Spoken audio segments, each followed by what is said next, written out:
Ко мне присоединяется политик Константин Боровой. Константин, здравствуйте. Здравствуйте, Артем. Ну вот все-таки после первого тура голосования в Турции протестов не было. И даже из того, что я видел в медиа, люди выходили, можно сказать, радостные. Как вы считаете, учитывая, что эксперты говорят, все-таки Эрдоган добровольно в случае проигрыша не передаст власть, вот учитывая это обстоятельство, как вы думаете, возможно ли протестные настроения ближе ко второму туру или, может быть, после голосования? Протестные настроения возможны. Соотношение сегодня Эрдогана и его оппонента 49-44, очень близко.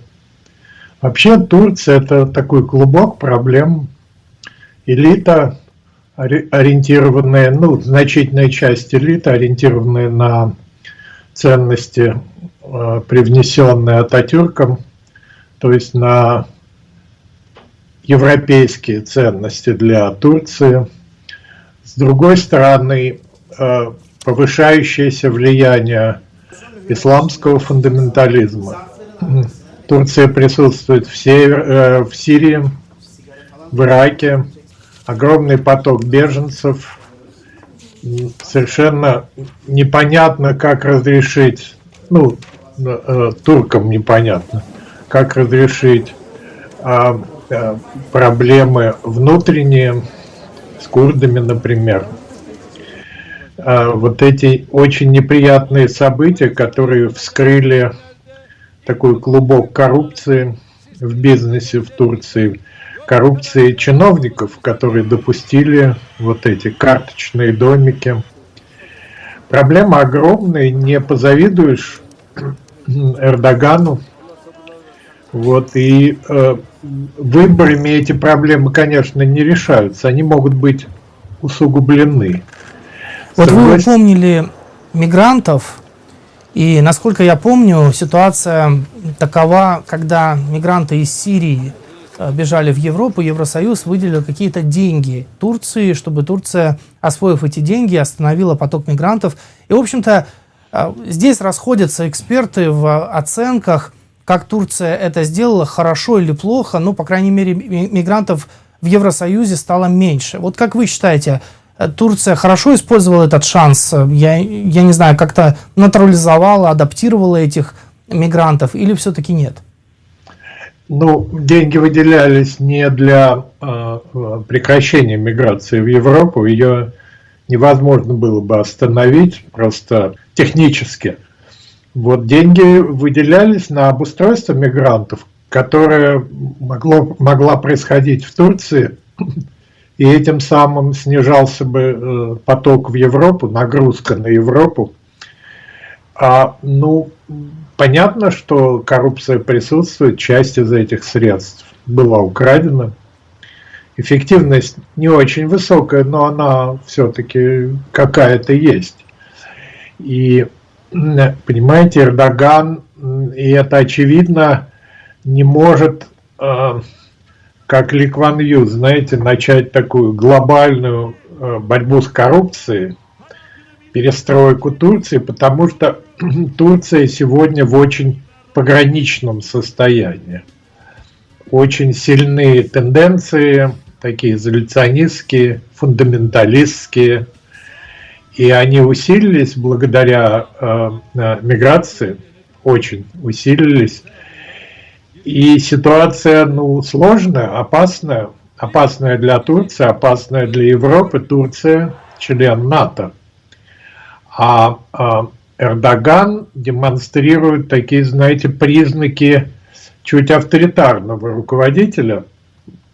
И похоже, что все это понимают, но не очень возражают, потому что альтернативой авторитарности Эрдогана может стать фундаментализм. В стране-члене НАТО, это очень опасный процесс был бы. Многие сейчас вспоминают, на какой волне, на успешной, я имею в виду, насколько успешной волне Эрдоган пришел к власти, и говорят о том, что за 5 последних лет это упадок, включая экономическую политику и поддержку курдов, про которую вы уже сказали. И все это добило землетрясения, которое произошло в начале года. И учитывая все это и большую поддержку Кылыч-Дароглу, как вам кажется, вообще победа Кылыч-Дароглу возможна в данных обстоятельствах или нет? Ну, все возможно. Понимаете, ясно, что Эрдоган использовал, в этом нет сомнений, использовал то, что мы называем административный ресурс. И во втором туре он будет играть другую роль. Может быть, в некотором смысле против Эрдогана. Ну, понимаете, это конкуренция в демократическом государстве или государстве, пытающемся быть демократическим. Конкуренция – это естественный процесс. И, как мы видим по примеру Соединенных Штатов, конкурентами традиционалистам, то есть людям, поддерживающим традиционные американские ценности, могут вдруг выступить социалисты, сторонники строительства социализма или даже коммунизма в Соединенных Штатах. Понимаете, это открытое общество. Эрдоган совершает ошибки, безусловно, и вот это 84% инфляция в прошлом году, 46% в этом году, это же ведь предвыборная ситуация. Он шел на вынужденные шаги. По всей видимости, после победы будут предприняты какие-то усилия по стабилизации национальной валюты. Видимо, все-таки будет поднята ставка рефинансирования, как это и полагается.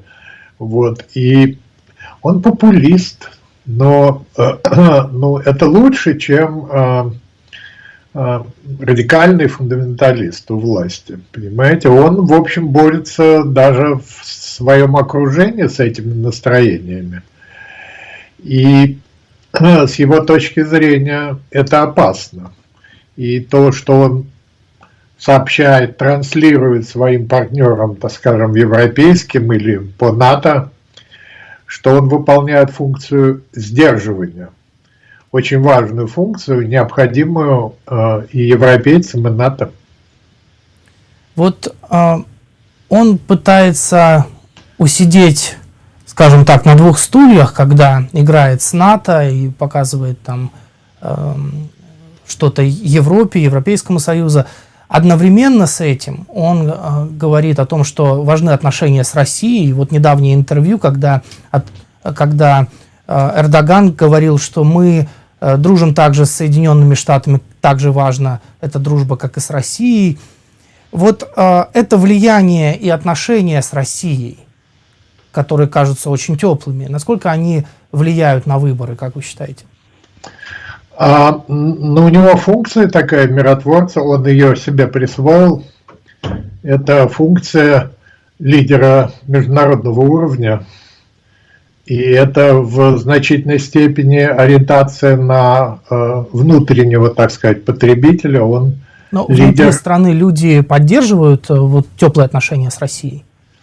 Понимаете как? Это очень похоже на ситуацию с Трампом. Понимаете, Эрдоган выступает миротворцем, говорит о необходимости нормальных отношений с Россией, но беспилотники поставляют все-таки Украине. Давайте не забывать об этом, а не России. И призыв к нормальным отношениям, призыв к тому, чтобы, я не знаю, выслушать Путина, но то, что мы слышим от Трампа, это вовсе не означает поддержки России. Это означает, что лидер, международный лидер, ищет или пытается найти пути решения сложных международных проблем. Иногда на неправильном направлении, как нам с вами кажется. Но иногда неправильное направление оказывается единственно возможным. Вот как в случае с Трампом, когда он, проводя очень осторожную политику по отношению к России, он добился, ну, спокойствия, что ли, понимаете, при Трампе. И об этом говорят многие эксперты. Никакой войны с Украиной просто не было бы. Это было бы невозможно. Она стала возможной при демократах, так же, как в 2014 году при демократах стало возможным захватить Крым. Вот Эрдоган решает сложные задачи, очень сложные политические задачи, противоречивые. Понятно, что его избирателю, части избирателей, так скажем, нравится европейская ориентация, но это население исламское, это население, исповедующее ислам, и давление там Ирана, Сирии, Ирака, Арабского Востока, Ближнего Востока, всего оно огромно. Вот, и Эрдогану приходится лавировать в сложной ситуации, иногда неразрешимой ситуации. Константин, спасибо большое вам за то, что нашли время, присоединились к нашей программе сегодня. Это был политик Константин Боровой. Мы обсуждали второй тур выборов в Турции, который состоится уже 28 мая. И на этом у меня все. Увидимся с вами завтра в программе «Пульс дня». Я желаю вам всего доброго и до свидания.